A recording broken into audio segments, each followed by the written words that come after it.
नमस्कार। TV 9 digital पर आपके साथ मैं हूं भविष्य त्यागी और वक्त है सियासत की बात का। सियासत की बात में आज मुद्दा राजस्थान से है। राजस्थान की सियासत से जुड़ा हुआ ये सबसे बड़ा मुद्दा, क्योंकि एक तरफ जहां कांग्रेस पार्टी कर्नाटक में एक बड़ी जीत के बाद उत्साहित है, तो दूसरी तरफ राजस्थान में जो स्थिति है वो कंफ्यूजन से भरी हुई है। और इस कंफ्यूजन के बीच जो मौजूदा स्थिति, उसमें सचिन पायलट ने 15 दिनों का अल्टीमेटम अपनी ही सरकार को दे दिया। अल्टीमेटम क्यों हम कह रहे हैं, यह मैं आपको बताऊंगा। दरअसल सचिन पायलट अजमेर से लेकर जयपुर तक जन संघर्ष यात्रा निकाल रहे थे। 5 दिनों की यात्रा थी और इस यात्रा का अंतिम दिन था, समापन था। जयपुर में इसका समापन हुआ। इस समापन कार्यक्रम में सचिन पायलट जमकर बरसे, जमकर गरजे। 15 दिनों का अल्टीमेटम अपनी सरकार को दे दिया। पेपर लीक मामला, भ्रष्टाचार की जांच, इन तमाम एजेंडों पर सचिन पायलट की यात्रा थी। और इस यात्रा को तस्वीरों में आप देख सकते हैं कि व्यापक तौर पर जन समर्थन मिला है, युवाओं का सपोर्ट मिला है। और आज कई महत्वपूर्ण बातें अपने संबोधन में सचिन पायलट ने कही हैं। सचिन पायलट की ओर से क्या कुछ कहा गया, पहले उस संबोधन का निचोड़ क्या रहा, मैं आपको वो सुनवाता हूं। दरअसल कई महत्वपूर्ण बातें हैं, इसलिए चर्चा करेंगे, एक एक उनकी बाइट हम सुनेंगे और उस पर चर्चा करेंगे। पहले अल्टीमेटम किस तरह से दिया, क्या रुख है सचिन पायलट का, क्या वो चाहते हैं सरकार से, ये इन तमाम चीजों को समझना भी बेहद जरूरी है। तो सबसे पहले सुन लेते हैं सचिन पायलट का के संबोधन का वो अंश जो उनके इस संबोधन का निष्कर्ष या निचोड़ के तौर पर भी कह सकते हैं हम। सुनिए जरा। आरोपों पर जांच होनी चाहिए। मैंने चिट्ठी लिखी, बार बार लिखी, आवेदन किया, आग्रह किया, निवेदन किया, कार्रवाई हुई नहीं। मैंने अनशन किया, कार्रवाई हुई नहीं।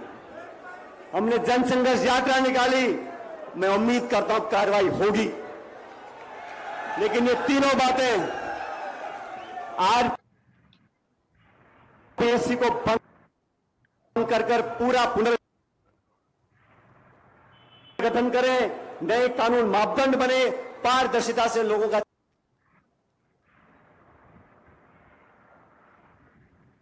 चयन हो, पहली मांग। दूसरी मांग, जिन लाखों बच्चों ने पेपर लीक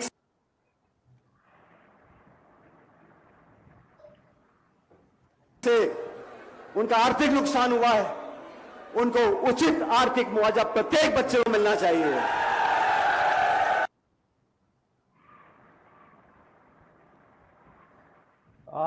तो यहाँ पर कई मांगे जो हैं सचिन पायलट ने रखी, 3 मांगे जो हैं कुल मिलाकर सचिन पायलट ने रखी है। जैसा कुछ तकनीकी दिक्कत है, मैं बाइट आपको ठीक तरह से सुनवा नहीं पा रहा हूं, लेकिन मैं आपको बता देता हूं। सचिन पायलट ने कहा है कि आरपीएससी का पुनर्गठन किया जाए, जो व्यवस्था है उसको भंग की जाए और नई व्यवस्था बनाई जाए जो कि ट्रांसपेरेंट हो। जो दूसरी मांग जो है वो ये है कि जिन बच्चों का नुकसान हुआ, जिन अभ्यर्थियों का नुकसान हुआ पेपर की तैयारी में, उसमें जो पैसा इन बच्चों का, इन अभ्यर्थियों का लगा है, जो समय बर्बाद हुआ है, उसका मुआवजा सरकार इन बच्चों को दे। तीसरी मांग वही जो मुख्य मांग सचिन पायलट जिसको लेकर ये पूरा संघर्ष कर रहे हैं कि वसुंधरा राज में हुए भ्रष्टाचार पर जांच हो और जांच में कुछ सामने आता है तो उस पर कार्रवाई। इन 3 मांगों को लेकर 15 दिनों का अल्टीमेटम, ये लब्बो लुभाव रहा इस पूरी जन संघर्ष यात्रा का। 15 दिन का अल्टीमेटम, 15 दिनों के बाद एक बड़ा आंदोलन छेड़ने की बात कह दी है, बड़ा आंदोलन करने की बात कह दी है सचिन पायलट ने। यानी कि जो रुख था सचिन पायलट का, उसको बड़े अग्रेसिव मोड में आगे बढ़ाने को तैयार है, तत्पर हैं सचिन पायलट। और जैसा हम पहले जिक्र कर रहे थे, किसी भी तरह से नेगोशिएटिंग सिचुएशन में या उस कंडीशन में नजर आते नहीं है। वो खुलकर मुखर होकर अपनी बात आगे बढ़ा रहे हैं। इसी पर होगी चर्चा। कुछ खास मेहमान मेरे साथ जुड़ रहे हैं, मैं परिचय आपका करा दूं। सबसे पहले तो मेरे सहयोगी बसंत मेरे साथ हैं, जो पूरी जानकारी देंगे और क्या कुछ खास रहा। इसके अलावा मेरे साथ श्याम सुंदर जी हैं, वरिष्ठ पत्रकार हैं। राधे श्याम जी है मेरे साथ, पॉलिटिकल एनालिस्ट। अमित व्यास साहब पॉलिटिकल एनालिस्ट और दुर्गेश एन भटनागर साहब वरिष्ठ पत्रकार हमारे साथ जुड़ गए। बहुत बहुत स्वागत सभी मेहमानों का टीवी 9 डिजिटल पर। और सियासत की बात की शुरुआत बसंत मैं आपसे कर रहा हूं, जरा बताइएगा और क्या कुछ खास रहा। 3 मांगे रख दी हैं, 15 दिनों का अल्टीमेटम दे दिया है आज इस कार्यक्रम, जनसंघर्ष यात्रा के समापन कार्यक्रम में, और क्या कुछ खास रहा है। देखिए, यूं कह सकते हैं कि आज सारे विधायकों के सब्र का बांध टूट चुका था। हालांकि पहले तो इशारों इशारों में मुख्यमंत्री का नाम नहीं ले रहे थे, लेकिन आज जिस तरह के बयान दिए गए विधायकों की ओर से, खुलकर नाम जी लिया गया। राजेंद्र गुड्डा की अगर बात करें, राजेंद्र गुड्डा ने तो साफ तौर पर कहा कि मुख्यमंत्री अशोक गहलोत जी जो मानेसर गए थे विधायक, आप उन पर 15 से 20 करोड़ रुपए का आरोप लगा रहे थे, लेकिन जी आपने ही जो बीजेपी के विधायक थे उनको खरीदने की कोशिश की, उसके सबूत मेरे पास हैं। उन्होंने कहा कि अपनी कांग्रेस सरकार पर आरोप लगाया कि कांग्रेस सरकार का अलाइनमेंट बिगड़ चुका है, शांति धारीवाल का अलाइनमेंट बिगड़ चुका है, कहीं ना कहीं भ्रष्टाचार लगातार बढ़ता ही जा रहा है। सचिन पायलट भी आक्रामक हो गए, उन्होंने 15 दिन का जो है अपनी सरकार को समय दिया है कि 15 दिन में अगर मेरी 3 मांगे पूरी नहीं हुई तो वापस मैदान में उतरेंगे और जनता के बीच जाएंगे। देखिए, ये पहला मामला नहीं है, इससे पहले भी सचिन पायलट लगातार मांग करने में लगे हैं। दिल्ली भी गए थे, दिल्ली में आला कमान से गुहार लगाने की कोशिश की थी, लेकिन जब मांगे पूरी नहीं हुई तो सचिन पायलट जानते हैं कि अब समय कम बचा है, अगर अब भी जी मैदान में नहीं उतरेंगे तो निश्चित तौर पर जो हालात है वो और बद से बदतर हो जाएंगे। इसलिए सचिन पायलट खुद उतर गए। उन्होंने कहा कि जो विधायक मेरे पे अनुशासनहीनता का आरोप लगा रहे हैं वो 25 सितंबर की घटना को भूल गए, जब पर्यवेक्षक आए थे सोनिया गांधी के निर्देश पर, उन्होंने सोनिया गांधी के निर्देशों की पालना नहीं करी। हम जो विधायक थे, हम एकजुट कांग्रेस को मजबूत करने में लगे हुए हैं, हम जनता के बुलाव पर जूते पहनकर निकल जाएंगे, लेकिन जो मौजूदा सरकार में जो मंत्री हैं, विधायक है, वो मलाई खाने में लगे हैं। हम जनता के मुद्दों को उठा रहे थे, उठाएंगे। भ्रष्टाचार के मुद्दे पर मैंने मुख्यमंत्री अशोक गहलोत को भी चिट्ठी लिखी थी, लेकिन सुनवाई नहीं हुई। क्या मुख्यमंत्री अशोक गहलोत और पूर्वती जो वसुंधरा राजे है, क्या उनमें तालमेल है? राजेंद्र गुड्डा जी तो साफ तौर पर कहते हुए नजर आ रहे थे, जब मुख्यमंत्री अशोक गहलोत को कोरोना होता है और तभी वसुंधरा राजे को भी कोरोना होता है। अब कह सकते हैं कि सारे विधायक कहीं ना कहीं अपनी सरकार को घेरने में लगे हैं कि भ्रष्टाचार के मुद्दे को लेकर, जब हम विपक्ष में थे लगातार मांग उठाने में लगे थे कि जी जो खान घोटाला था 45,000 करोड़ का, जनता भी चाह रही थी कि हम सत्ता में आए तो उस 4.5 साल का समय बीत गया, लेकिन बसंत बसंत भ्रष्टाचार के बसंत मुद्दे पर एक कार्रवाई एक नहीं हुई। एक किराए के एक मकान पर सवाल मैं आपसे बुलडोजर चल पूछना जाता चाह रहा है, हूँ। लेकिन बाबूलाल कटारा के मकान पर बुलडोजर नहीं चलता है। जी जी अभिषेक। बसंत, मैं एक सवाल आपसे पूछना चाह रहा हूँ। एक तो कितनी बड़ी संख्या में भीड़ थी, कितना समर्थन उनको मिला इस समापन कार्यक्रम के दिन, और मैं जो समझ पा रहा हूँ कि इतना मुखर होकर, इतना तल्ख होकर सचिन पायलट शायद पहले उन्होंने इस तरह की इस तरह से बात नहीं की, क्योंकि जिस अंदाज में, तल्ख नहीं कहूंगा, जिन जो तेवर थे उनके, वो आज से पहले शायद देखने देखिए, को नहीं मिले। जी संख्या बल की अगर बात करें, भरे मन से खुद सचिन पायलट ने कहा था, जनता से खुद ने पूछा था कि क्या आपको यहां पर सभा में आने से रोका गया था, तो सभी ने जी दोनों हाथ उठाते हुए कहा कि हमें रोका गया था। यानी कि पुलिस द्वारा उनको रोकने की कोशिश भी की गई थी, लेकिन जैसे तैसे जो कार्यकर्ता थे वो वहां पहुंच गए, जनता भी पहुंची थी। खुद सचिन पायलट ने कहा, मैंने किसी को आमंत्रण नहीं दिया था, खुद जी जनता मेरे समर्थन में उतर गई थी। एक दिन पहले मैंने प्रेस कॉन्फ्रेंस करी और जनता को कहा मैं 11 तारीख से जनसंघर्ष यात्रा में निकलूंगा, भ्रष्टाचार के मुद्दे पर, पेपर लीक की घटनाओं को लेकर जनता का समर्थन मिलता रहा और मैं खुद भीड़ में उतरा था और जनता का समर्थन तो मिल गया, लेकिन अब मैं पीछे हटने वाला नहीं हूं। यह आक्रोश बढ़ता ही जाएगा। इशारों इशारों में, हालांकि सचिन पायलट ने मुख्यमंत्री का नाम नहीं लिया, उन्होंने कहा दबाने की कोशिश तो बहुत की जा रही है, क्या ये भी कहा जा रहा है कि कहीं ना कहीं पार्टी छोड़ दे, लेकिन पार्टी का सच्चा सिपाही हूं, पार्टी छोड़ने वाला नहीं हूं, जनता का समर्थन जी मुझे मिल रहा है। तो यूं कह सकते हैं कि अब समय कम बचा है, विधानसभा चुनाव को 6 महीने का समय बचा है। आक्रामक खुद कह सकते हैं इनके ही विधायक हो चुके हैं, एक के बाद एक आरोप लगाने में लगे हैं अपनी ही सरकार पर। अब रंधावा जी पे भी आरोप लगाया गया था, खुद प्रभारी रंधावा पे वेद प्रकाश सोलंकी ने कहा था कि 1 to 1 नाशुमारी की गई थी, मुझसे पूछा गया था, लेकिन मैंने अपनी समस्याओं को उनके सामने रखा था, लेकिन वो समस्याएं भी पूरी नहीं हुई। तो अब चुनौती प्रभारी रंधावा के सामने भी है, बिल्कुल क्योंकि प्रभारी तो ठीक है। चेंज हो रहा है, पहले अजय माकन चेंज हो गए, उससे पहले अविनाश पांडे चलिए चेंज हो गए, अब 6 जी महीने का समय बचा है। चुनौती तो ठीक प्रभारी है। रंधावा के सामने भी है। चुनौती चुनौती कई हैं। कांग्रेस पार्टी एक्साइटेड है कर्नाटक चुनाव की जीत को लेकर, लेकिन राजस्थान में आते ही चैलेंजेस कांग्रेस पार्टी के सामने कई खड़े हैं, और अब एक सबसे बड़ा चैलेंज जो है सचिन पायलट का 15 दिनों का अल्टीमेटम।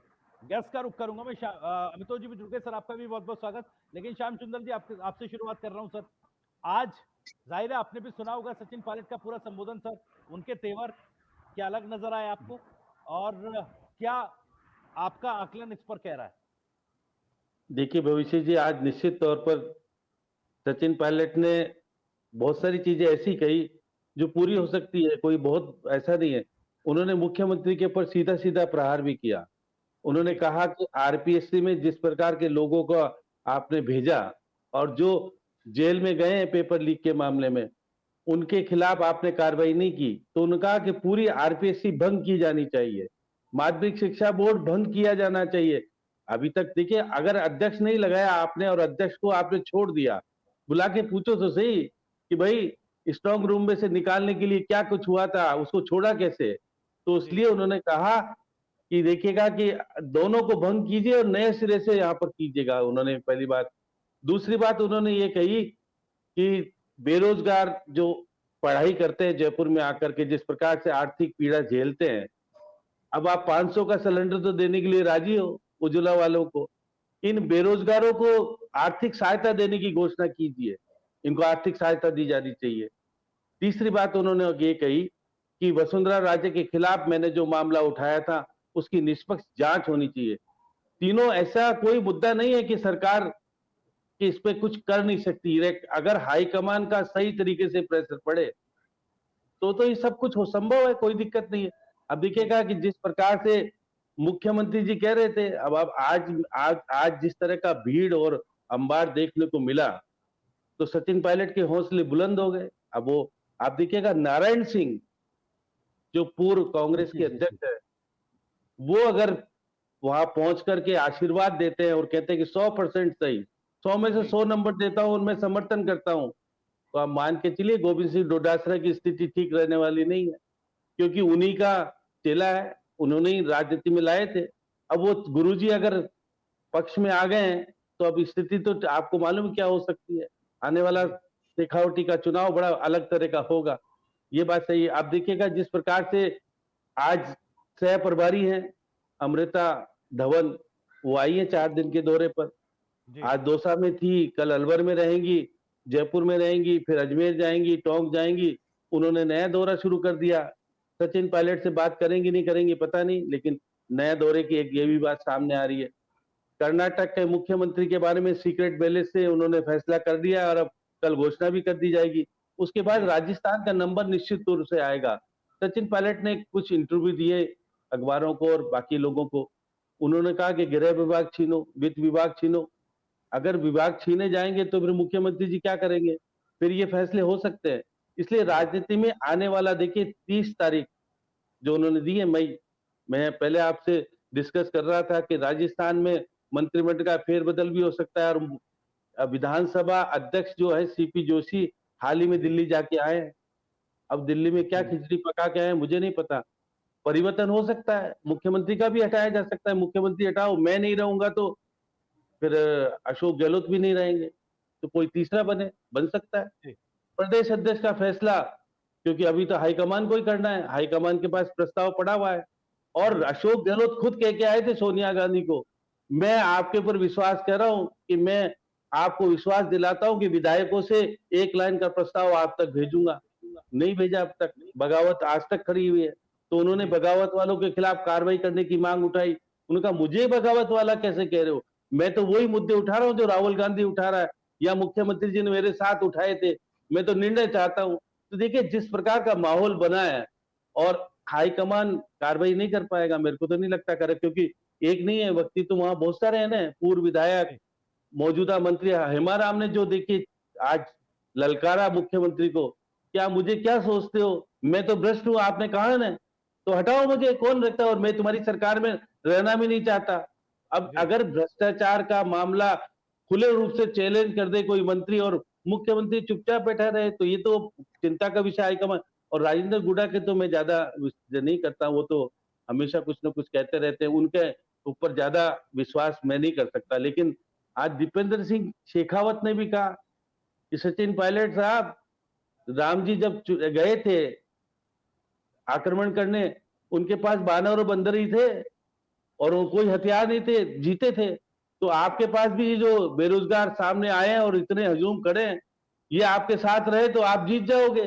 तो देखिए जिस तरह की तलख टिप्पणियां जो की गई मंच से, मान के चलिए कि राजनीति में एक नया संदेश राजस्थान में आने वाला है और फैसला बहुत। और आज तो मैं पहली बार देख रहा था कि भैरू सिंह जी की 100वीं जयंती बनाई जाए का कार्यक्रम शुरू हुआ, ऐलान हुआ था राजनाथ सिंह आएंगे, अमित शाह आएंगे, कोई नहीं आया। कर्नाटक का चुनाव हारने के बाद हालत खराब हो गई है, केवल गडकरी जी आए। और आज पूर्व मुख्यमंत्री वसुंधरा राजे ने मुख्यमंत्री जी की पोल खोली, उन्होंने कहा नहीं नहीं, आप जो कह रहे थे ना कि सरकार मैंने बचाई थी भैरू सिंह जी की, उन्होंने कहा कि आप तो गिराने का काम कर रहे थे, गिराने का काम। उन्होंने उन्होंने बहुत सारी चीजें जो मुख्यमंत्री जी ने कहा उसका खुलासा आज वहां उस मंच से भी कर डाला, और उन्होंने कहा कि भैरू सिंह जी तो मुझको लाने वाले थे, मैं कोई, मेरी माँ ने भैरू सिंह जी को सौंपा था, इसलिए मैं झालावाड़ से पहली बार चुनाव लड़ी थी। उससे पहले वो निश्चित रूप से राजा खेड़ा से चुनाव लड़के एमएलए भी बनी थी।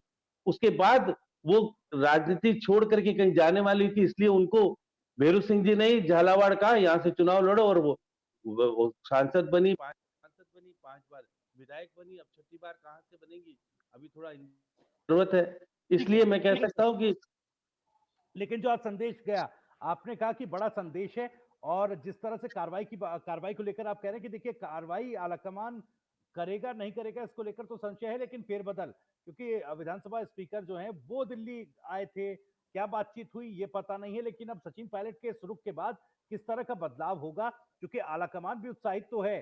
कहा यह भी जा रहा था कि पावर जो है आलाकमान की बड़ी है, तो शायद कुछ निर्णय लेने की स्थिति में आए। दुर्गेश जी, आपका आकलन क्या कह रहा है सर? देखिए भविष्य जी, जैसा आपने अपनी भूमिका में कहा कि राजस्थान को लेकर आला कमान जो है वो असमंजस की स्थिति में है जी, और कर्नाटक के जिस तरीके से परिणाम आए हैं उसके बाद से एक ऊर्जा का संचार जो है वो हुआ है, स्थिति वहां पर भी असमंजस की है। जी। और लगातार 2 दशक से जो असमंजस की स्थिति में आला कमान जो है असमंजस तो इतना कांग्रेस का है वो कि नजर आ रहा है, ये उसी अधीर का रंजन परिणाम साहब है। कर्नाटक के लिए कह रहे हैं कि राजस्थान नहीं बनने देंगे। राजस्थान को पंजाब नहीं बनने देंगे और राजस्थान को और कर्नाटक को राजस्थान नहीं बनने देंगे, किस किस को क्या क्या नहीं बनने देंगे, ये कांग्रेस को जी, सोचना पड़ेगा। ये बहुत जरूरी है। और सबसे बड़ी बात जो ये है कि वो असमंजस की स्थिति पार्टी को यहाँ तक लेके आ गई है। जब तक आप कड़े एक निर्णय नहीं करोगे, आप सच के साथ खड़े नहीं रहोगे, तब तक ये स्थिति बनेगी। और अगर आप कोई भी निर्णय लेने में अगर वक्त लगाओगे, उसको लिंगर ऑन करोगे, तो स्थिति कांग्रेस जैसी ही होगी। कर्नाटक में भी जिस तरीके की स्थिति बनी हुई, लेकिन अभी भी वहां पर असमंजस है। तो आलाकमान को पहले उस चीज से निकलना पड़ेगा, उस असमंजस की चीज से। हाँ, फायदे नुकसान राजनीति में होते हैं, लेकिन केवल फायदे नुकसान और दोनों लड्डू जो है हाथ में रखने की जो नीति है और जो नीयत है कांग्रेस की, उसको छोड़ना पड़ेगा, कड़े कदम उठाने पड़ेंगे, नहीं तो पार्टी जो है और गर्त में जा सकती है। रही बात सचिन पायलट की, तो सचिन पायलट के पास कोई ऑप्शन दूसरा नहीं था, ये वही कड़ी है।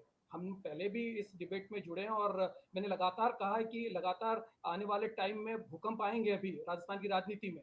तीसरे मोर्चे से भी को लेकर भी मैंने कहा था कि वो भी हो सकता है कि फॉर्म हो, लेकिन क्या स्थिति होगी वो तो आने वाला वक्त तय करेगा भविष्य जी। लेकिन जहां तक सचिन पायलट के, उनके हौसले बुलंद होते जा रहे हैं। और सबसे बड़ी बात ये, अशोक गहलोत के गले की हड्डी बन गए हैं सचिन पायलट, न निगलते बन रहे हैं, न उगलते बन रहे हैं। स्थिति ऐसी है उनकी कि अगर वो इसके ऊपर कार्रवाई करते हैं तो सीधे तौर पर सचिन पायलट के पास मौका होगा कि देखो साहब, मैं सच था, मैं सही के साथ था, मैं सच्चाई के साथ था, मैं लगातार कहता, अगर आखिरकार इनको करना पड़ा ना, 4.5 साल तक क्या करते रहे, आखिर मेरे आंदोलन करने के बाद ये हुआ।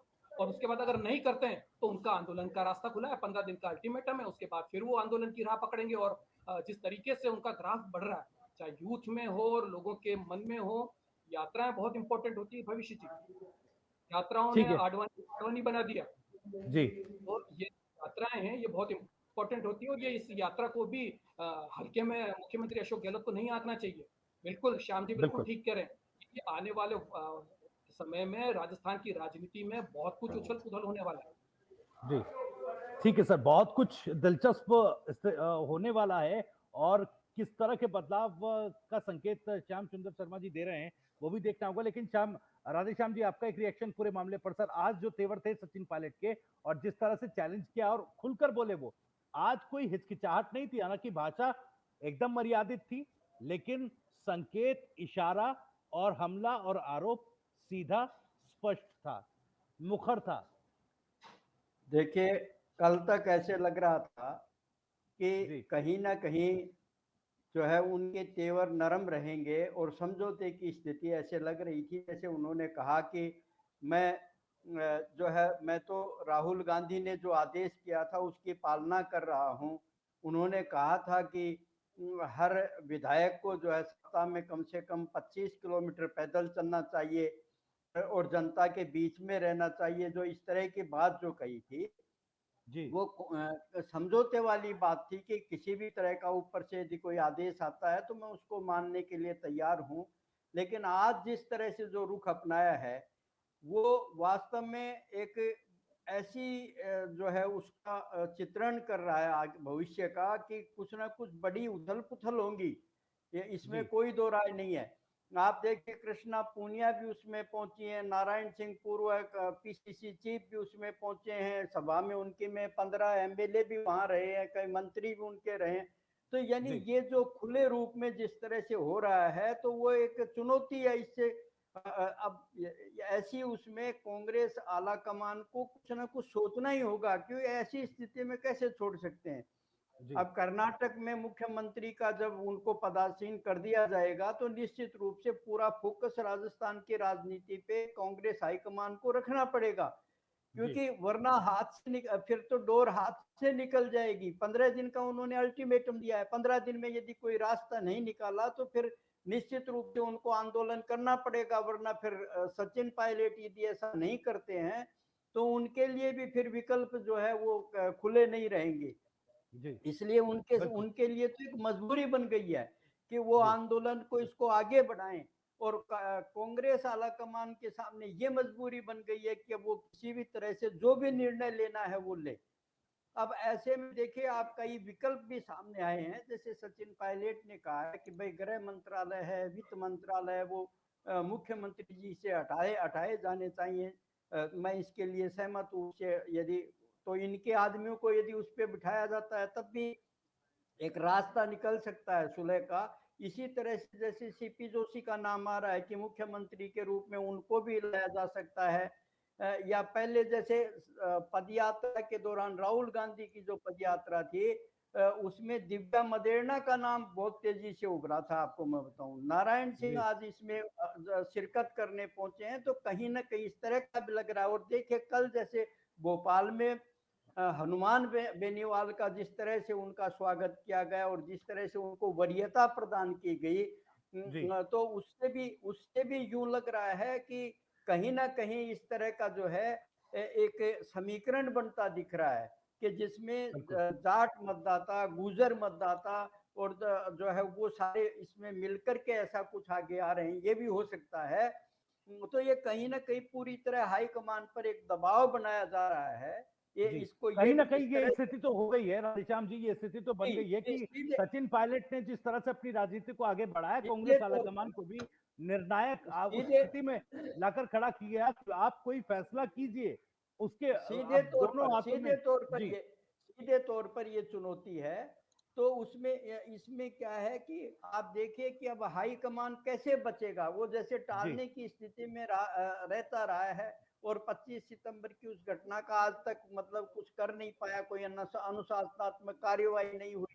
तो ये जी सारा यानी जो टाल मटोल की जो राजनीति थी तो वो अब चलने वाली नहीं है। और फिर ठीक दूसरा है देखिए सचिन पायलट के जो 3 मुद्दे जो उन्होंने रखे हैं उसमें राजस्थान का आम युवा उनके साथ जुड़ता दिख रहा है। और यदि ठीक है अब ऐसे में कांग्रेस भी आप बताइए कि चुनाव में किस तरह से उतर सकती है, युवाओं को नाराज करके और किस तरह चुनाव में उतरेगी, तो ये भी एक बिल्कुल एक अलग बड़ा सवाल स्थिति। है ये आपने आप सही बात कह रहे हैं कि भाई एक जिस तरह से सचिन पायलट ने आंदोलन की बात वो आगे कह रहे हो, लेकिन युवाओं के मुद्दे, युवा पेपर लीक का मुद्दा हो, भ्रष्टाचार का मुद्दा हो, इन दोनों बातों को कहीं ना कहीं एक आंदोलन का एक स्वरूप तो दे ही चुके हैं सचिन पायलट, और उसी तरह से तस्वीर सियासी बन रही है। लौटूंगा सर आपके पास, अमित व्यास साहब जी आपके जी पास सवाल सवाल मैं यहां से शुरू कर रहा हूं।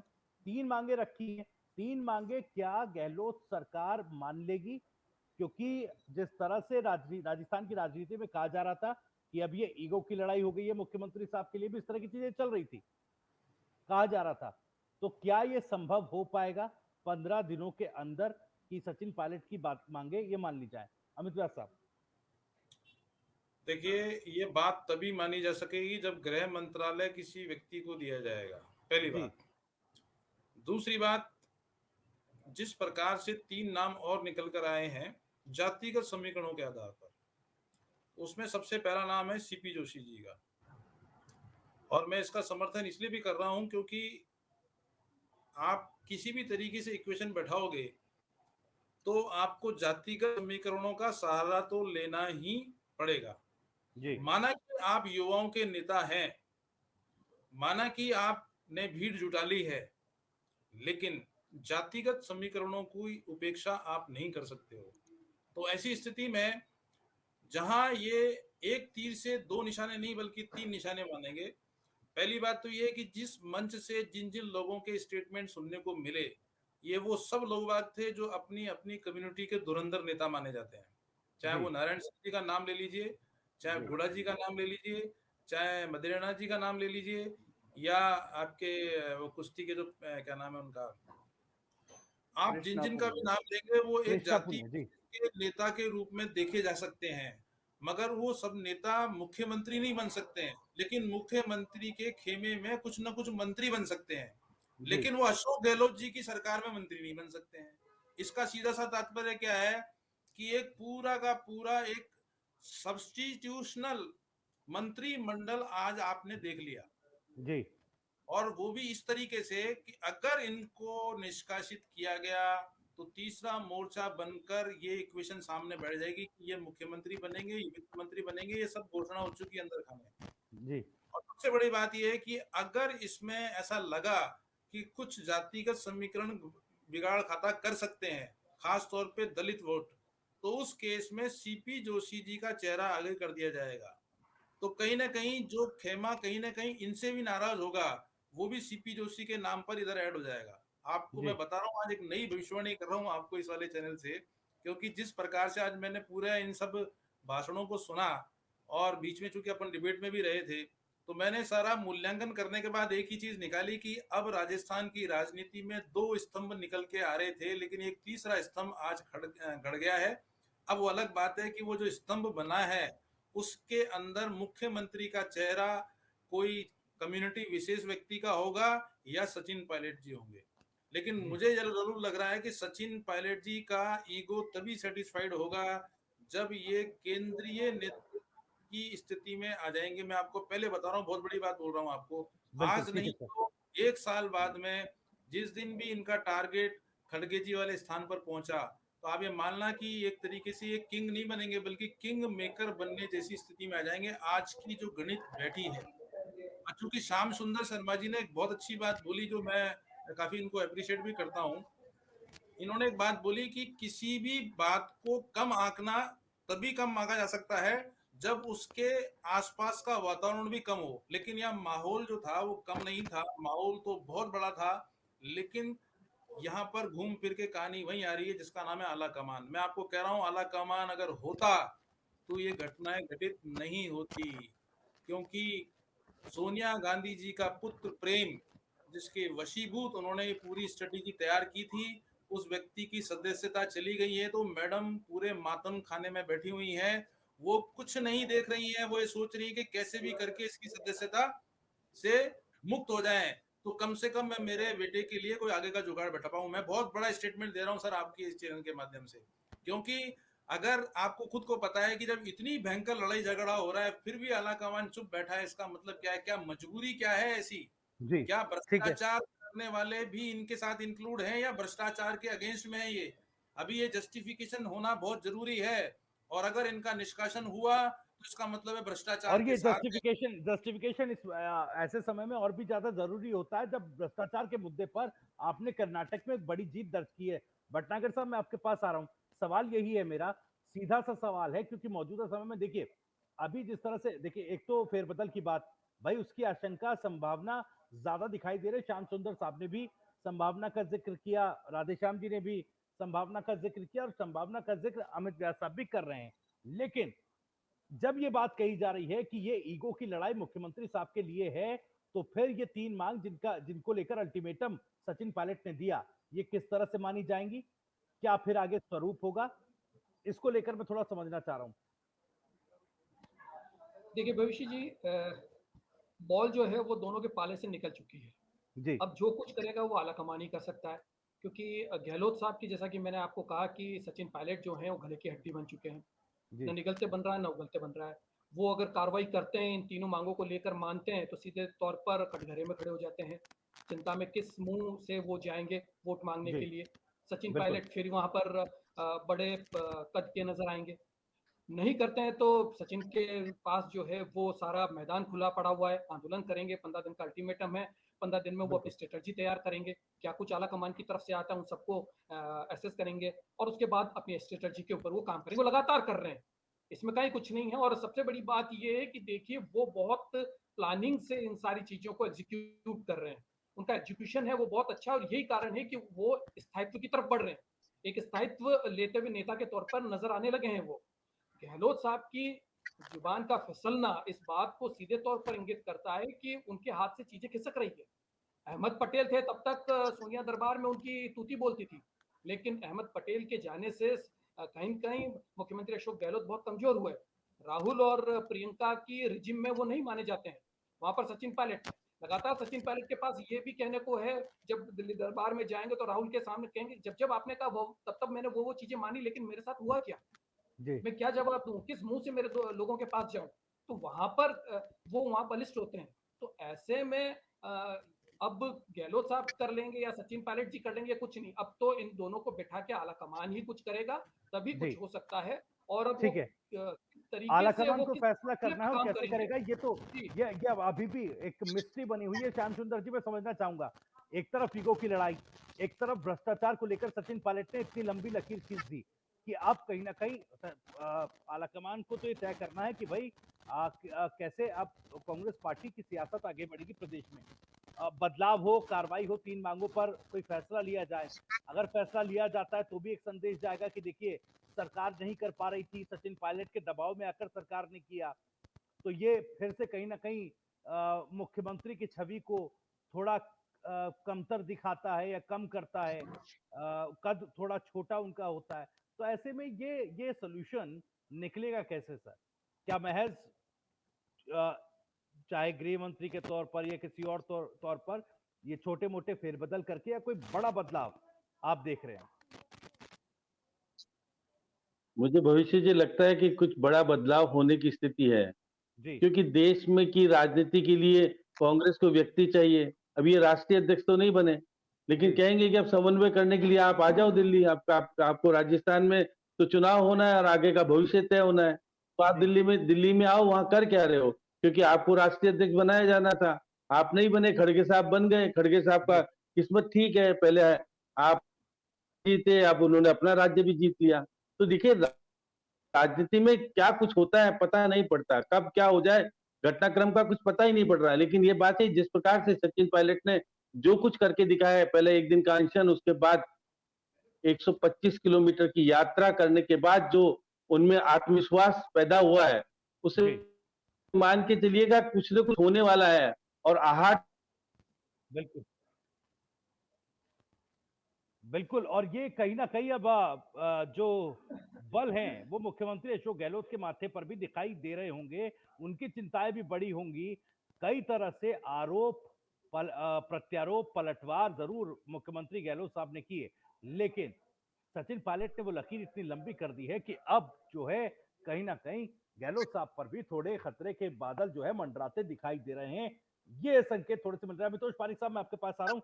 पहला रिएक्शन आपका सर, आप डिस्कनेक्ट हो गए थे, टर्न आपका आने वाला था, मैं सवाल आपसे पूछना चाह रहा था लेकिन आप डिस्कनेक्ट हो गए। लेकिन जरूरी है सर, क्योंकि हर एक व्यक्ति जो अपने अपने स्तर पर राजनीति को देख रहा है, उसका आकलन क्या कह रहा है। आज जो इस पैनल में लोग मौजूद हैं, अमूमन ज्यादातर लोग बदलाव के संकेत पर तो ये बात कह रहे हैं कि संकेत तो जाहिर हैं, उस तरह के मिल रहे हैं। वाकई क्या बदलाव की पृष्ठभूमि अब बन चुकी है, वो पटकथा लिखी जा चुकी है, सिर्फ फैसले की देरी है? भविष्य जी, जो विजुअल्स दिख रहे हैं और जिस तरह से पद यात्रा का निष्कर्ष निकल के आया है जी, आप भी देखिए कि सचिन पायलट जी ने जब पहला अनशन करा था, उस अनशन में जब पीसी करी थी, तो कुछ बातों को ध्यान में रखते हुए मैं एक वक्तव्य देना चाहता हूँ। उन्होंने कहा था कि मैंने निरंतर रूप से चिट्ठियां लिखी, लेकिन उन चिट्ठियों का कोई भी किसी भी तरह से जवाब नहीं आया। उन्होंने ये भी कहा कि वसुंधरा राजे जी के विरुद्ध जितने भी हम आश्वासन देके आए थे भ्रष्टाचार के विरुद्ध हम कार्य करेंगे, उनको 4.5 साल तक हमने नहीं करा, और इसीलिए मुझे प्रेस कॉन्फ्रेंस करने की आवश्यकता है, और इसलिए वो एक दिन के अनशन पे भी बैठे। लेकिन वो अनशन जो था, पार्टी के एआईसीसी ने और जितने भी प्रभारी थे और जितने भी पार्टी के बड़े नेता थे, सबने उनको अपना निजी अनशन बताया और निजी कार्यक्रम बताया। पार्टी ने एक तरफ भी समर्थन नहीं करा, लेकिन उसके बावजूद भी सचिन पायलट ने फिर दूसरा जब टर्न आया तब उन्होंने कहा कि मेरे को ये कहे हुए कि भ्रष्टाचार के विरुद्ध आप कार्रवाई करें, 1 हफ्ता हो चुका है लेकिन कोई कार्रवाई नहीं हुई। अब मैं पद यात्रा करूंगा 5 दिन की, और पद यात्रा पे जब निकाली उन्होंने तो आरपीएससी के ऑफिस के बाहर से कहा था कि रीड पेपर जिस तरह से आरपीएससी के अंदर इन्वॉल्वमेंट आया है पहली बार, कोई भी अभी तक की सरकार के अंदर में आरपीएससी का इतना इन्वॉल्वमेंट या नहीं कोई अरेस्ट हुआ, लगातार पेपर यहाँ लीक हुए और लगातार यहाँ पे भ्रष्टाचार बढ़ता गया। उसके बाद उन्होंने पद यात्रा करी, लेकिन आप ये देखिए कि पद यात्रा करने के उन्होंने जितने भी रीजंस बताए वो सब भ्रष्टाचार के विरुद्ध बात करी, उन्होंने अनएम्प्लॉयमेंट के विरुद्ध बात करी, उन्होंने बेरोजगार और युवा के लिए बात करी, उन्होंने महिलाओं की बात करी, विरंगनाओं की बात करी, हर वो मुद्दे जिसमें लगातार तरीके से कांग्रेस सरकार आम जनता द्वारा घेरी गई या विपक्ष के द्वारा घेरी गई, इसको भी एआईसीसी ने रंधावा जी के वक्तव्य को निजी कार्यक्रम बता दिया और ये कह दिया कि जब खड़गे साहब कर्नाटक से आएंगे तब इस पे विचार करा जाएगा। और मैंने आप ही के ही माध्यम से कहा था कि रंधावा जी ने ये 2 वक्तव्य दिए कि खड़गे साहब आएंगे तब विचार करेंगे कि जब सचिन पायलट जी 1.5 साल उप मुख्यमंत्री थे तब उन्होंने क्या कार्रवाई करी और 4.5 साल में माननीय मुख्यमंत्री जी ने क्या कार्रवाई करी। लेकिन आप ये देखिए कि सचिन पायलट, मैंने अभी पिछली डिबेट में कहा था और मैं शब्द वापस यूज करता हूँ, has become a bone of contention for Congress party. आप उनको हटा नहीं सकते। जिस तरह से उन्होंने अपनी पूरी शक्ति यात्रा दिखा दी, मैं तो उसको शक्ति यात्रा कह रहा हूँ कि जिस तरह से उन्होंने दिखा दिया कि पूरा एक गुर्जर समाज, गुर्जर कम्युनिटी मेरे साथ इकट्ठी हो चुकी है। आप इनकी पूरी यात्रा में देखिए कि पूरा बेल्ट गुर्जर समाज से था और हर जगह से लोग उनके साथ जुड़ रहे थे। ये बात तय है कि सचिन पायलट एक युवा नेता थे और अपनी शक्ति भी उजागर करते थे। लेकिन अगर अशोक गहलोत को ये पद छोड़ना होता और एक बदलाव की वेव आ रही होती तो क्यों अशोक गहलोत जी नहीं बोलते थे कि मैं पद छोड़ता हूँ अगर मेरे विरुद्ध कोई कार्रवाई होती। तो जिस तरह से हॉर्स ट्रेडिंग के एक्शन सचिन पायलट जी ने भी अशोक गहलोत के ऊपर एलिगेशन लगाए, अशोक गहलोत सचिन पायलट पे लगा रहे हैं। और जिस बात की आज कार्यक्रम की बात हो रही है मैं उसमें प्रत्यक्ष रूप से सम्मिलित था, जिसमें वसुंधरा राजे जी ने वापिस एक सफाई दी कि मैंने कभी भी किसी के बारे में ऐसा नहीं कहा, नहीं मैंने किसी की सरकार बचाने में, सरकार तोड़ने में किसी तरीके की सहायता लगाई। आज स्पष्ट हो गया है कि सचिन पायलट एक बिल्कुल नैरेटिव सेट कर चुके हैं कि या तो आपको मेरी बात सुननी पड़ेगी, आप इसको निजी कार्यक्रम रहा नहीं अभी है, निजी बिल्कुल। कार्यक्रम रहा होता देखिए, एसोसिएट पार्टी तो नहीं करना चाह रही थी, लेकिन सचिन पायलट ने इस तरह से लकीर खींची कि वो विकल्प छोड़ा नहीं है आलाकमान के पास कि ये अब तय किया जाए कि किसके पलड़े में क्या क्या रखा हुआ है, उसका आकलन पार्टी कर पाए। अब तो भ्रष्टाचार का एक नैरेटिव और उसी नैरेटिव पर जब जीत मिली तो वो इतना बड़ा सचिन पायलट ने मुझे लगता है यहाँ पर कर दिया दुर्गेश जी कि अब वैसे जी मैं एक चीज मैं कहना चाह रहा था। बोलिए सर। देखिए ये कह रहे थे रीड पेपर का मामला नहीं है, सेकंड ग्रेड टीचर का पेपर लीक हुआ था। नहीं, और रीट वाला तो माध्यमिक शिक्षा बोर्ड का मामला है, लेकिन जो आरपीएससी में तो सेकंड ग्रेड पेपर का लीक हुआ था, क्योंकि मैं थोड़ा सा सेकंड ग्रेड पेपर लीक हुआ था जी। ठीक है, बिल्कुल सर। लेकिन दुर्गेश जी अब वो विकल्प छोड़ा नहीं है सचिन पायलट ने, इस नैरेटिव को इतना स्ट्रॉन्ग कर दिया कि यहाँ पर आकलन की नहीं, अब एक्शन की जरूरत है या एक्शन लेना पड़ेगा। देखिए भविष्य जी, मैं लगातार यही कह रहा हूँ कि कांग्रेस जिस तरीके से अब तक जो लिंगर ऑन करती आई है मुद्दों को, इसी कारण से पंजाब हुआ, इसी कारण से राजस्थान की स्थिति ढुलमिल हुई है। तो ऐसे में अगर लगातार वही जिस तरीके से कहा कि भाई वो जो पुत्र मोह है सोनिया जी का वो उनको छोड़ना होगा, तब जाके एक बार, क्योंकि जब जब कांग्रेस के ऊपर स्थिति गंभीर हुई है, देश में उसकी स्थिति कमजोर हुई है, तब तक उन्होंने आके और कांग्रेस को बचाने की कोशिश करी। सोनिया गांधी के नेतृत्व की अब जरूरत है। अगर कांग्रेस को कुछ बचाना है, कुछ वापस खड़ा करना है, तो उसके लिए बहुत जरूरी है।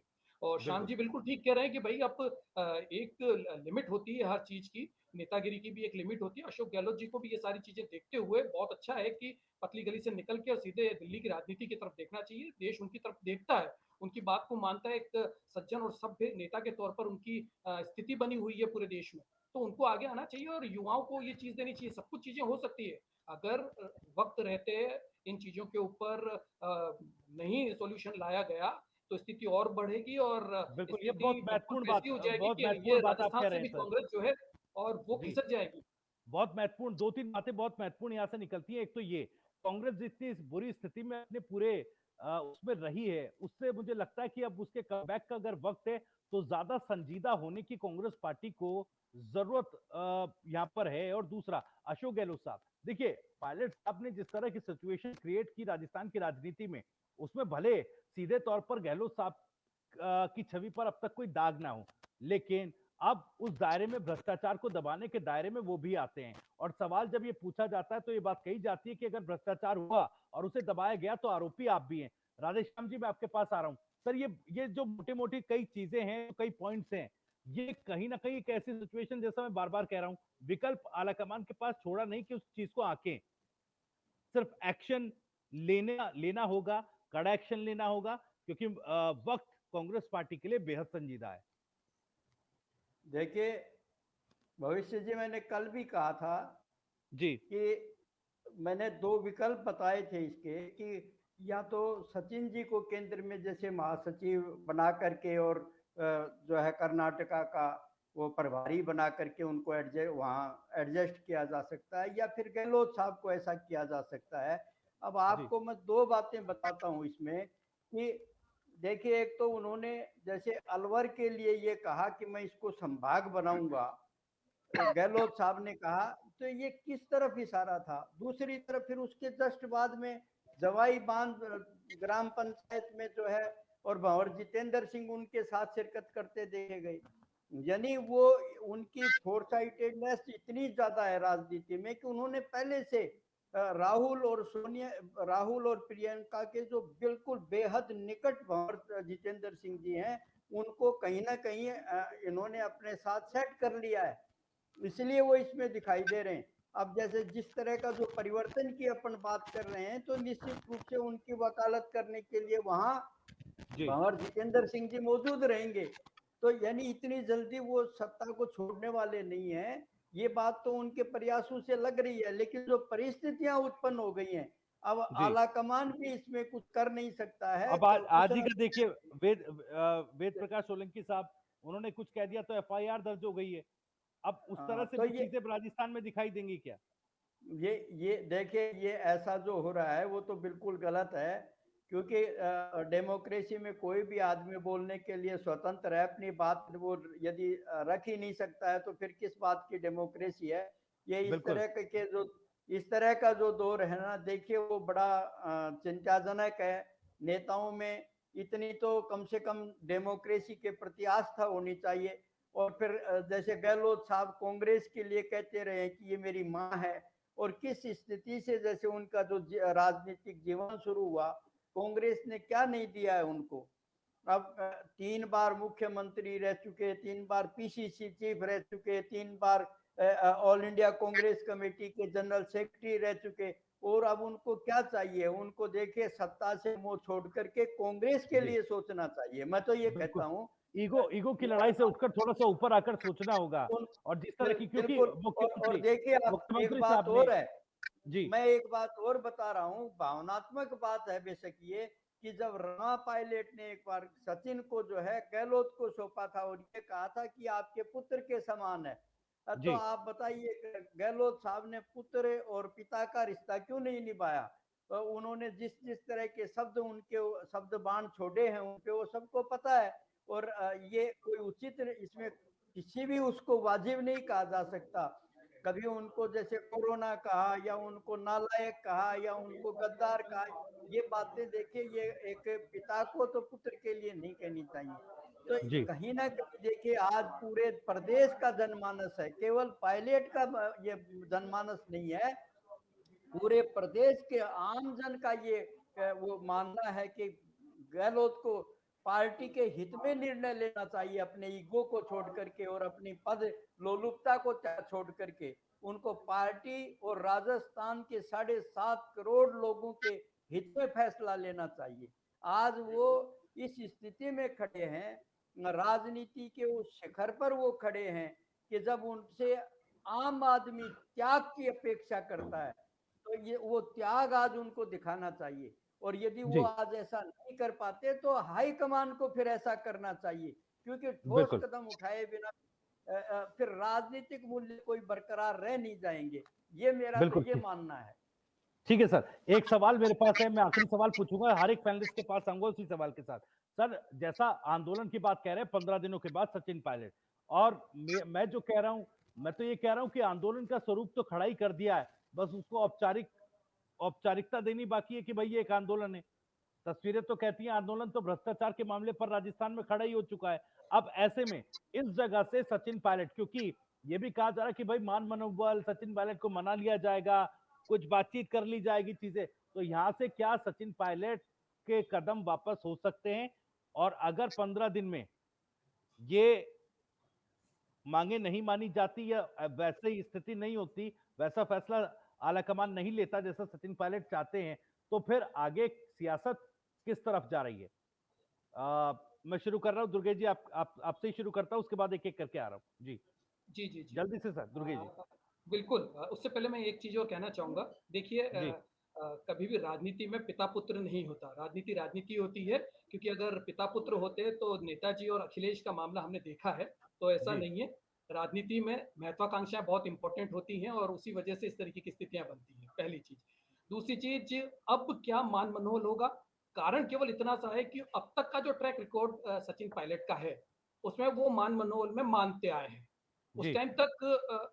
और इसीलिए ये माइंडसेट बनता जा रहा है कि शायद वो इस बार भी मान जाएंगे, लेकिन अब ऐसी स्थिति नहीं बिल्कुल। है। आज जिस कद पे वो इस रैली के बाद, इस पद यात्रा के बाद जो उनका कद हो गया है, उसके बाद जी अब गेंद उनके हाथ में है। उन्होंने साफ साफ बातें कही, हर एक मुद्दे को बड़ी क्लैरिटी जी के साथ कहा, और जिस तरीके से, हालांकि अमितोष जी कह रहे थे देखिए गुजर कम्युनिटी का समर्थन मिल रहा है, उन्होंने मन से जी बात कही कि देखिए मेरा खून भी लाल है, और मैं जो हूँ छत्तीस बिरादरी का एक प्रतिनिधित्व करता हूं, उनका नेता हूं, ये बात स्पष्ट की, और बड़े ही जी स्पष्ट अंदाज में उस तरीके से, ताकि इम्पैक्टफुल तरीके से, ताकि उसका इम्पैक्ट बने, और कोशिश लगातार है। अब शायद वो इसको एस्टेब्लिश करना चाह रहे हैं जी। बिल्कुल, दुर्गे जी पूरी कीजिए। यही है। क्योंकि अब उनका कद बहुत बड़ा हो गया, अब वो मान मनोहल की स्थिति में नहीं है। क्योंकि अगर वो मान मनोहल की स्थिति में आ जाते हैं तो ऐसे में फिर गहलोत जो हैं वो जी जीतती हुई बाजी ले जाएंगे। तो ऐसे में वो नहीं चाहेंगे, क्योंकि अब बिल्कुल टाइम बहुत कम बचा है चुनाव का। तो ऐसे में उनका मानना मुझे मुश्किल लगता है। अब तो जी आला कमान को कोई कड़े कदम उठाए तो ही कुछ हो सकता है, अदरवाइज दोनों को बिठा के कुछ उसका रास्ता निकल जाए वो पॉसिबल नहीं। हाँ, रास्ता ये निकल दोनों सकता है कि जी गहलोत साहब जो है वो यहाँ से सब कुछ छोड़ के और केंद्र की राजनीति में चले जाएं, तो फिर भी पॉसिबिलिटीज है। लेकिन अब सचिन जो है वो बैकफुट पे आने की स्थिति में मुझे जो है वो नहीं जी लगता है ऐसा होगा। ठीक है। अमित व्यास साहब, आपका भी क्या यही मानना है, बैकफुट पर आने की स्थिति में सचिन पायलट हैं या नहीं है? क्योंकि दुर्गेश जी जैसा कह रहे हैं कि भाई अब तक तो यही परसेप्शन बना सचिन पायलट को लेकर कि मना लिया जाएगा, बातचीत से सुलझ जाएगा मसला, क्या ऐसी स्थिति है? और अगर ऐसा फिर कोई ऐसा निर्णय नहीं होता तो सचिन पायलट की राजनीति 15 दिन बाद किधर मुड़ रही है? महत्वाकांक्षा और स्वाभिमान की लड़ाई, जी त्याग किसको करना है ये सोचने वाली बात है। स्वाभिमान किसको ठेस पहुंची? सचिन पायलट को। महत्वाकांक्षाएं किसकी ज्यादा है? सचिन पायलट जी की। सचिन पायलट जी का भी स्वाभिमान ऊंचा है, तो वहीं अशोक गहलोत जी का भी स्वाभिमान ऊंचा है, जिसको अपन अभिमान का नाम भी दे सकते हैं, दोनों के लिए, एक दूसरे के लिए। जी अब आती है महत्वाकांक्षाओं की बात। राजनीतिक सफर का बहुत बड़ा हिस्सा अशोक गहलोत जी ने जी लिया है। उन्होंने सभी प्रकार के पदों का आनंद लिया है सिवाय अध्यक्ष पद के। जी और अब आती है बात त्याग की। तो देखिए, राजनीति में राजनीति का पुरोधा वो कहलाता है जो त्याग करता है। अब त्याग कौन करेगा, ये इम्प्लाइड बात है कि अशोक गहलोत जी से अपेक्षा की जा सकती है, क्योंकि उनके ऊपर भी निष्कलंक होने का धब्बा आजकल लगा हुआ, मतलब वो निष्कलंक है आज की तारीख में। लेकिन जिस प्रकार की वक्तव्य सभी लोगों ने मंच से दिए, उससे ऐसा लगा कि अशोक गहलोत जी ने भ्रष्टाचार नहीं किया, लेकिन कहीं ना कहीं भ्रष्टाचार को संरक्षण देने का भी प्रयास किया। तो कुछ जी ऐसी बातें जब सामने आती हैं तो वहां पर बड़े व्यक्ति से ही त्याग की अपेक्षा की जाती है, छोटे से नहीं की जाती है। दूसरा बात यह है कि राजनीति का लंबा सफर सचिन पायलट को तय करना है, न कि अशोक गहलोत जी को। तो ऐसी स्थिति में अब जिस मोड़ पर आकर खड़े हुए हैं, अब एक ही रास्ता बचा है कि अगर अभी भी 15 दिनों में कुछ नहीं हुआ तो मुझे लगता है कि सचिन पायलट जी के पास एक अंतिम हथियार है, जिसका नाम है दिल्ली कूच करो। यानी कि अब जो जंग संघर्ष यात्रा होगी ना, वो सीधा दिल्ली के लिए होगी। और जब दिल्ली के लिए होगी तो फिर आपको चाहे तो आला कमान को त्याग करना पड़े या अशोक गहलोत जी को त्याग करना पड़े, या जी दोनों में से किसी एक को त्याग करना पड़ेगा। सचिन पायलट जी त्याग करने के मूड में नहीं है, जी क्योंकि उन्होंने 5 साल में त्याग कर लिया। और अब त्याग की अपेक्षाएं सिर्फ 2 आदमियों से हैं, आला कमान से या फिर अशोक गहलोत जी से।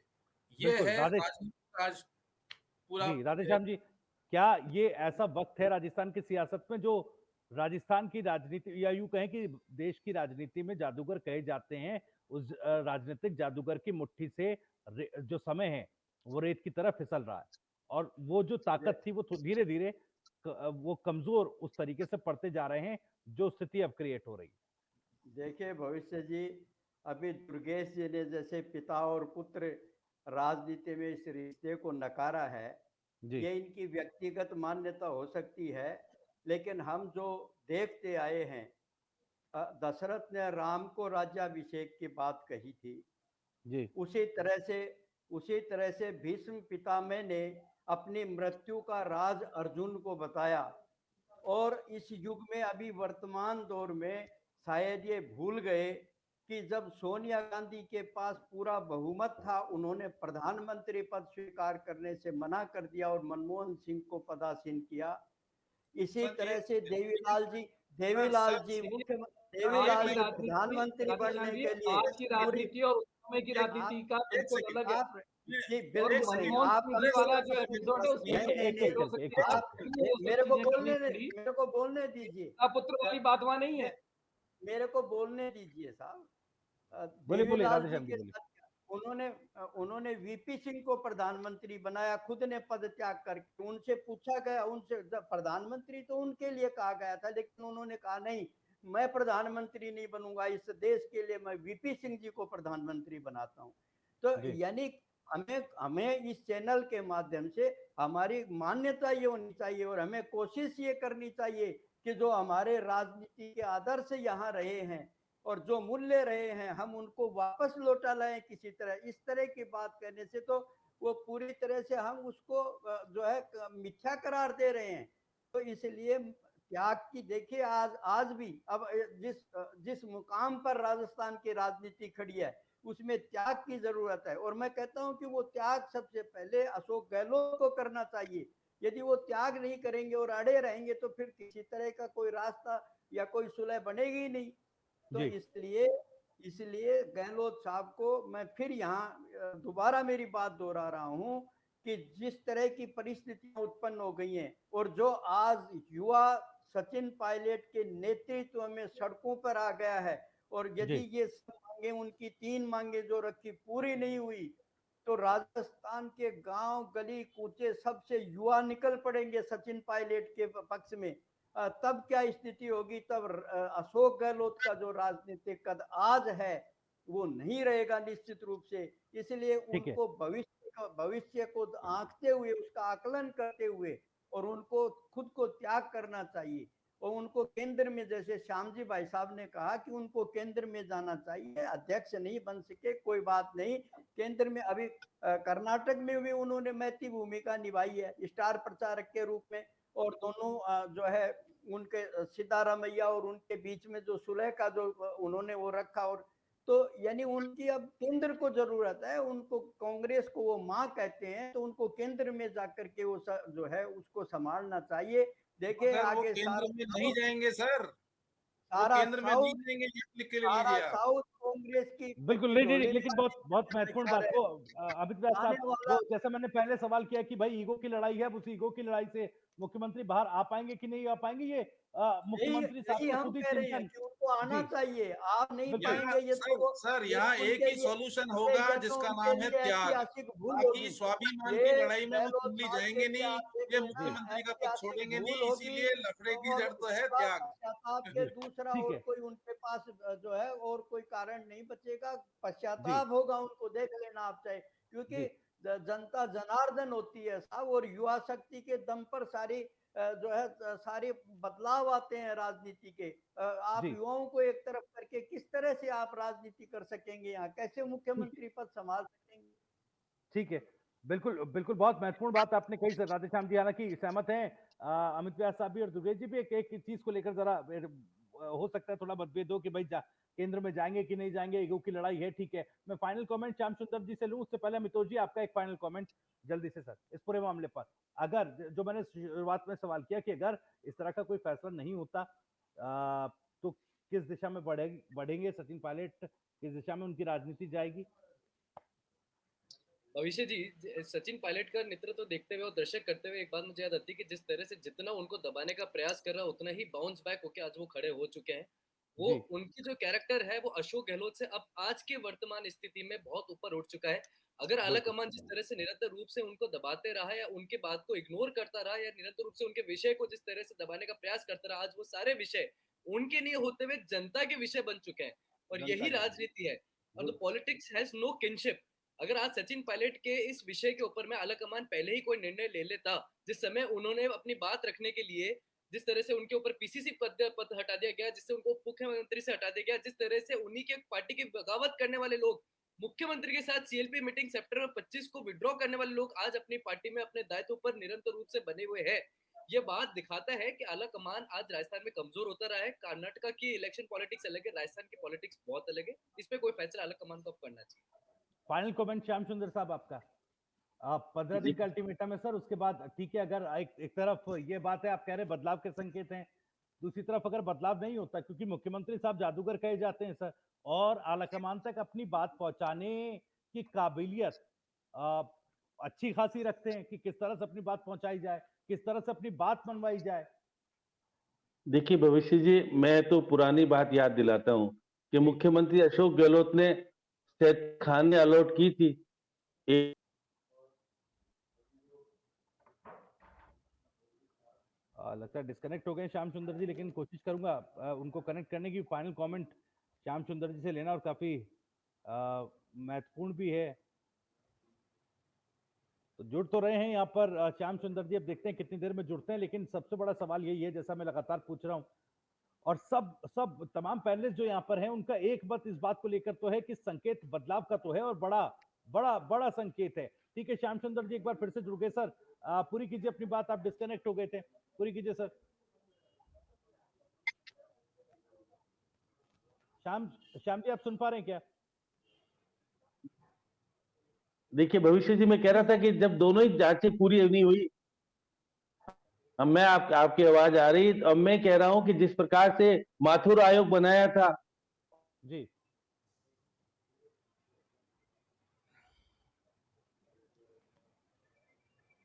बोलिए नेटवर्क श्याम गड़बड़ जी। है। नेटवर्क की दिक्कत लग रही है। बिल्कुल कुछ नेटवर्क की दिक्कत है, और कोशिश तो मेरी थी कि एक आखिरी कमेंट में श्याम सुंदर जी से लूं, लेकिन यहाँ पर कुछ तकनीकी दिक्कत है जिस वजह से श्याम सुंदर जी की बात हम तक नहीं पहुंच पा रही है। खैर, अब जैसा मैंने पहले कहा कि तमाम जो पैनलिस्ट हैं उन्होंने इशारा तो दिया कि बड़े बदलाव के संकेत है, लेकिन दो सवाल है। क्या आला कमान इस दुर्गेश जी जिस तरीके से कह रहे थे, अमित जी कह रहे थे कि क्या उस तरीके से आत्मचिंतन कर उस तरीके का फैसला ले पाए जो कांग्रेस की पॉलिटिक्स को न केवल राजस्थान में और व्यापक तौर पर आगे बढ़ाए, और जिस तरह की कमबैक की उम्मीद की जा रही है उस तरह से आगे बढ़े। लेकिन अब सचिन पायलट को लेकर क्या फैसला होगा, किस तरह के बदलाव के लिए निर्णय दिल्ली से लिया जा सकेगा, इन तमाम चीजों पर, इन तमाम फैसलों पर नजरें टिकी रहेंगी। लेकिन अल्टीमेटम 15 दिनों का दे दिया है सचिन पायलट ने। सवाल यह भी है कि अगर कोई फैसला नहीं होता तो सचिन पायलट का रुख क्या होगा। जो तीसरे मोर्चे की सुगबुगाहट लगातार चल रही है, क्या उसको कोई सतह मिलेगी, या फिर कांग्रेस में ही सचिन पायलट की राजनीति आगे बढ़ेगी? इन्हीं सवालों के साथ सियासत की बात में आज इतना ही। दुर्गेश जी बहुत बहुत शुक्रिया, मित्र साहब, राधेश्याम जी बहुत बहुत शुक्रिया, श्याम सुंदर जी हमारे साथ जुड़े, अमितोष जी हमारे साथ थे, मेरे सहयोगी बसंत भी मेरे साथ थे। बहुत बहुत शुक्रिया आप सभी का सियासत की बात से जुड़ने के लिए। और इस पूरे घटनाक्रम की तमाम अपडेट्स और राजस्थान की हर एक खबर के लिए सब्सक्राइब कर लीजिए टीवी 9 राजस्थान को, और टीवी 9 के तमाम डिजिटल प्लेटफॉर्म्स को भी सब्सक्राइब करना ना भूलें। नमस्कार।